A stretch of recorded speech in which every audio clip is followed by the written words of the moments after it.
les jours avec vous, les experts sur France Bleu Brésil.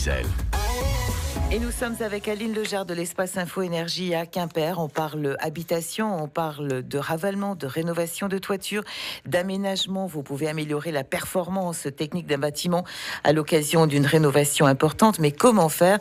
Toutes ces questions techniques, elle y répond au 02 98 53 65 65. On accueille Joseph qui est en ligne avec nous. Bonjour. Bonjour. Alors Joseph, vous avez une entreprise? Oui, tout à fait. Alors dites-nous, elle est un petit peu particulière? Alors un peu particulière parce qu'elle elle a une proposition en fait d'isolation de comble à 1 euro symbolique. Donc 1 euro symbolique, c'est bien sûr, on n'est pas payé uniquement 1 euro. Ces travaux en fait sont payés par le biais des certificats d'économie d'énergie, donc qui existent depuis 2006. Et depuis 2016, il y a la précarité énergétique qui permet donc de bonifier ces certificats et donc de couvrir la totalité des travaux de rénovation et d'isolation de combles. Donc nous, voilà, on existe depuis 1 an et donc on intervient sur principalement la Cornouaille. On a une autre entreprise partenaire qui est plutôt dans le nord de la Bretagne.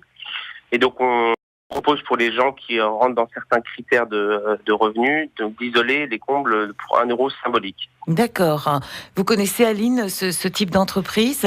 Oui, alors bonjour Joseph. Oui, on connaît ce genre d'entreprise, ce type d'entreprise. En fait, vous sous-traitez une partie en fait pour les certificats d'économie d'énergie. Voilà, c'est ça. Ouais. Ouais. Et vous faites donc tous les combles. Vous proposez quoi techniquement parlant? Alors techniquement parlant, c'est vraiment étant donné du coup que pour qu'on puisse rentrer vraiment dans le 1 euro, on vient donc souffler de la laine de verre, donc la laine de verre Comblissimo Isolène 4, qui permet de réduire 20 à 30%, hein, c'est à peu près ce qui est calculé comme déperdition énergétique dans les combles. Alors nous c'est vraiment de l'isolation de combles, on va dire sur surface horizontale ou alors éventuellement les ravals dans les rampants. Mais donc c'est vraiment de l'isolation. On est en train de vous perdre là, j'ai l'impression. Donc les rampants, vous les faites pas? Non, les rampants, on les fait, mais alors du coup il y a en général une fête. Ah oui, là on vous perd complètement. Hein. Il y a un problème de liaison. Vous êtes sur un portable, je pense, Joseph? Oui, allô. Oui, c'est revenu. Hein. Donc les rampants, oui, je le disais, vous ne le faites pas, quoi. Non, les rampants, ou alors on le fait, on fait intervenir des entreprises qui le font, donc il y a bien sûr des aides importantes, mais pour les rampants, non, c'est pas 1 euro symbolique. D'accord. Et donc 1 euro symbolique, c'est vrai qu'on se dit chic, hein, je vais faire appel à cette entreprise, hein, mais vous l'avez bien dit, hein, il faut rentrer dans un cadre très particulier que vous connaissez bien aussi, Aline. Oui, en fait, ce sont les mêmes que pour les aides les aides de l'ANA, notamment l'Agence nationale de l'habitat, qui sont des aides en lien donc avec la précarité énergétique, comme le disait Joseph, sous condition de ressources. Par contre, il faut faire attention, effectivement, le cumul avec les aides locales que certaines collectivités mettent en place et qui existent sur le territoire de toute façon, même si les collectivités ne mettent pas en place, ne sont pas cumulables avec ces combles à 1 euro. Oui, ce qui paraît assez logique. Hein. Ce qui paraît assez logique. Donc, faut faire attention, effectivement, si on est dans ce cadre-là, parce qu'on a des subventions qui sont un peu plus importantes au niveau des aides de l'ANA. Donc, suivant ces conditions de ressources, il faut bien se renseigner sur les aides possibles. D'accord. Alors, si par exemple, je ne suis pas imposable, hein, donc je ne paye pas d'impôt sur le revenu, je ne paye pas d'impôt foncier, j'ai fini de payer ma maison, etc. Là, je peux bénéficier de cette entreprise dont Joseph est, je ne sais pas, peut-être le gérant. Oui, alors il y a d'autres entreprises comme Joseph qui le proposent. Mais effectivement, on peut bénéficier de cette aide-là, mais il faut faire attention. Est-ce que je peux bénéficier d'une autre aide plus importante? Enfin voilà, il faut faire attention sur le cumul des dispositifs. Mais oui, bien sûr, c'est possible. Mais alors Joseph, vous, quand vous dites que c'est 1 euro symbolique, c'est-à-dire que vous refaites toute l'isolation de la maison pour 1 euro? Non, c'est de l'isolation des combles. Seulement le comble perdu. Ouais, juste les combles, mais peu importe la surface. Peu importe la surface, parce que du coup, en fait, ces certificats sont calculés en fonction justement de la surface isolée et donc des économies d'énergie réalisées. Donc, par mètre carré, il y aura un remboursement du montant des travaux. D'accord.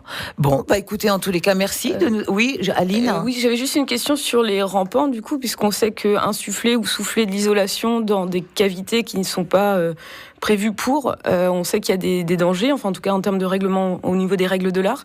Il faut toujours cette lame d'air au niveau de la couverture.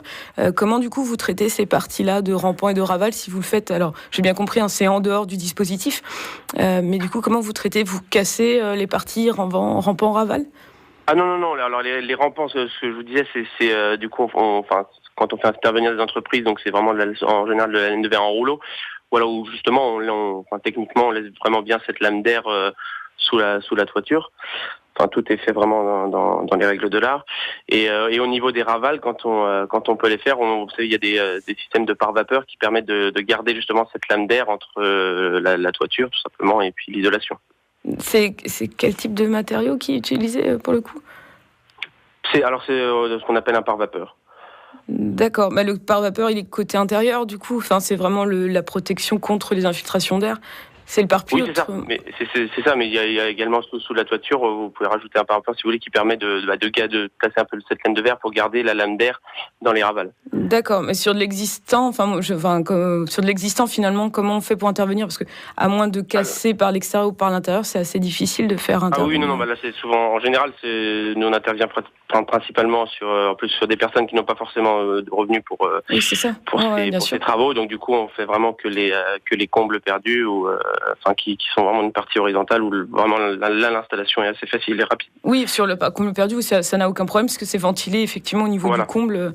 Par contre, c'est vrai que sur les parties rampant, raval, sur la technique d'insufflation sans traiter ces problèmes-là, il faut être très vigilant parce qu'on peut avoir des problèmes de condensation et de points de rosée. Donc de l'eau qui se crée en fait à ce phénomène-là et qui peut dégrader encore plus. Donc il faut être attention. D'accord. Écoutez, merci Joseph en tous les cas. Bonne journée à vous. Au revoir. Bonne journée, au revoir. On va revenir dans un instant avec Patrick qui a une question à vous poser, Aline.